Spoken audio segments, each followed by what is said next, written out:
Hi everyone, it's Brittany from Paper and Stitch, and I'm so thrilled to be here today with you to share a couple of tips and tricks for selling your work online, and also how to get your work out there and kind of in internet land and get promoted after you've started an online shop. So I'm going to start with a teeny tiny presentation, it's really small I promise, about how to sell your work online. Selling your work online is actually a lot easier than you might think it is. Sometimes it can feel a little bit complicated and you're not really sure how to get started, but honestly it's much easier than it might appear. So I have a couple tips for you on how you can get started selling your work online. There are two top areas that I really tell people to focus on when they're selling anything online, whether it's artwork, handmade scarves, vintage, anything that you can think of, photography, all of that kind of stuff, it all sort of applies in the same way.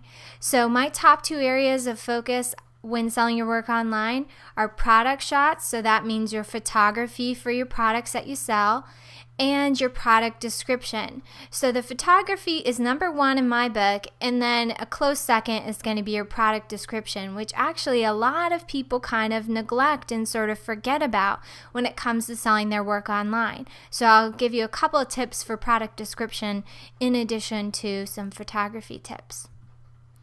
Okay, so the types of product shots that you want to be taking. Remember first that this is your first sales pitch area. Online shoppers cannot pick up your items, hold them in their hands, and really examine the details like they would in real life or at a retail store in person. So you have to show them everything possible about your work online, and the only way you can do that is through photography. So that's why your product shots are so incredibly important. All of those details are really great when trying to convince someone to purchase your work online. Now, if you don't have the skills or equipment to take quality photos, no problem. You just need to find someone else who can help you with that. So think of anyone that already has maybe a great camera and maybe owes you a favor, or maybe you could trade with them, offer your handmade goods for a couple of product shots of your goods. If you can't find anyone else and you happen to have a digital camera, which let's be honest, almost all of us do at this point, just look for a couple easy to use tutorials. You can just go on Google and find, basic information on how to take some, good quality but very basic photos. And if all else fails, go ahead and read your camera manual. That's really important. Okay, so two very basic tips for product shots. There are so many that I could talk about today, but I didn't want to go through a whole bunch of them, so I'm just going to give you my top two, which is to take as many photos as possible in natural light during the day. Okay, if you absolutely have to take photos at night, make sure you have some great light sources of artificial light. I would recommend like maybe a light box, which is going to help give even lighting all over your product. And if all else fails, you really want to try to get things done in natural light during the day whenever you can. But if you can't, use some great light sources. And number two, don't forget to make use of your photo editing software. I cannot tell you how many products I've seen on Etsy, Big Cartel, Shopify, anything, you name it. All of these different online venues, and it's very clear that the photos were never edited, and it really makes a huge difference. So you don't just want to download your photos onto your computer and then immediately put them into your online shop. You want to make use of your photo editing software, and it doesn't have to be really all that exciting or special. Any basic photo editing software is going to work just fine. Then moving on to your product description, this is your second sales pitch area. Remember I said before, it's the second most important part of selling your work online. And the reason, again, is because online shoppers are not able to see your work in person before they actually buy something. So any details that you can give them are really going to be helpful. And this is something, like I said before, a lot of people sort of neglect or forget about, tend to write, maybe just a sentence or two and then be done with it. And you will be able to sort of push ahead of them if you can offer this extra step. So what to include in your product description? Well, if you have a work of art, for example, an original or a print, then you'll want to, of course, include the title of your work. But, if you just have a regular product, like say a scarf or handmade housewares or whatever it is that you have, obviously you don't need to title that. But for any product that you're selling, you're definitely going to want to list the dimensions and materials. This is really important because sometimes it's difficult to determine the scale of a piece based on photos alone. So your product description is going to be a great place for you to list things like that. And then finally, this is the step that most people tend to miss in their product descriptions. Make it interesting. You don't want people to be completely bored and yawning as they're reading through your product description, because if they're unentertained or unexcited by what you have there, then they're probably going to click to the next shop. Simple as that. So if you have something that can further entice them, the product description is really for people that are kind of on the fence still.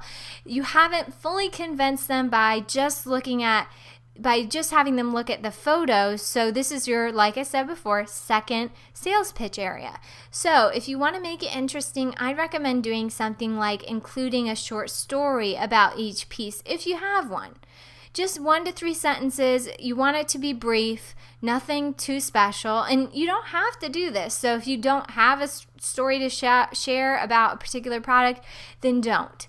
But if you have an interesting or unique process, you definitely want to include that information in your product description. Better yet, if you have a video that shows your process, link to it in the product description. That's an invaluable resource for potential buyers. So now that I've shared my little tips and tricks for selling your work online, I wanted to share the other end of that spectrum, which is getting noticed in your field and getting promoted. And I gotta tell you that there's a lot of work involved. It's not super easy, but if you're willing to put in the work, the number one thing I would say is making connections with people. And I'm sure you hear this all the time. People are saying, be authentic, make genuine connections, and all of these things that you think are really obvious and you just kind of hear them almost too much to a point. But what I wanted to share with you is, yes, those things are absolutely important. You want to make genuine connections with people because if you're able to connect with them on another level, however it is, it might be through their blog or on Twitter or Facebook, however you want to do it, after you make a connection with them, it's going to be a lot easier to, I don't want to say convince them, but I guess that's the best word to use. Convince them to write about you and your work. And of course, you want to make sure it's a good fit. So that's number one. You don't want to approach anyone that you don't think is going to be a good fit for your work. So in other words, you might really want to be featured on a site like Design Sponge. But maybe you don't. Maybe you offer purses, for example, and Grace doesn't really cover that kind of thing, or jewelry, something along those lines. So you're probably not going to get a feature on Design Sponge for your work because Grace typically covers things related to the home, so like interiors, housewares, and outside of that with, artwork, paper goods, and things like that. But I don't typically see her feature anything like purses or anything in the fashion realm, especially not jewelry. So that might not be a good fit if you're a bag maker or a jewelry maker. So you always want to kind of have in mind the types of things that are featured on a blog before you approach someone to write about your work. So you don't always have to have a connection with someone beforehand if you want them to write about you. A cold email introduction is a good way to sort of get in touch with certain people as well, and that's totally fine. You just want to make sure that, again, your work is going to be a good fit for the style that they typically feature or the subject matter that they typically feature. So those are kind of the basics of how you can kind of get your work out there a little bit. Another suggestion that I have is, if you're feeling like, oh gosh, that's great, I want to, of course, promote my work to bloggers and things like that, but I feel like I need more. What I would recommend is something like a marketplace that might help you promote your work. They can kind of do that work for you that maybe you don't feel comfortable doing, and they already have lots of connections with bloggers in various styles and fields that they might be able to hook you up with in that way. Another suggestion would be finding a coach or some small program that you might be able to get associated with and get some advice from people who have sort of been there and done that and can help you to take your work to the next level in the future.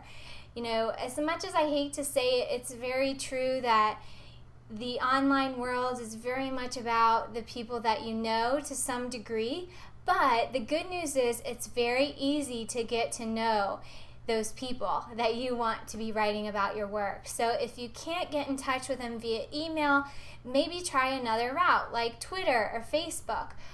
Almost every blogger I know is on both of those, and definitely Twitter, if not Facebook as well. So check them out on social media as well and start a conversation with them there.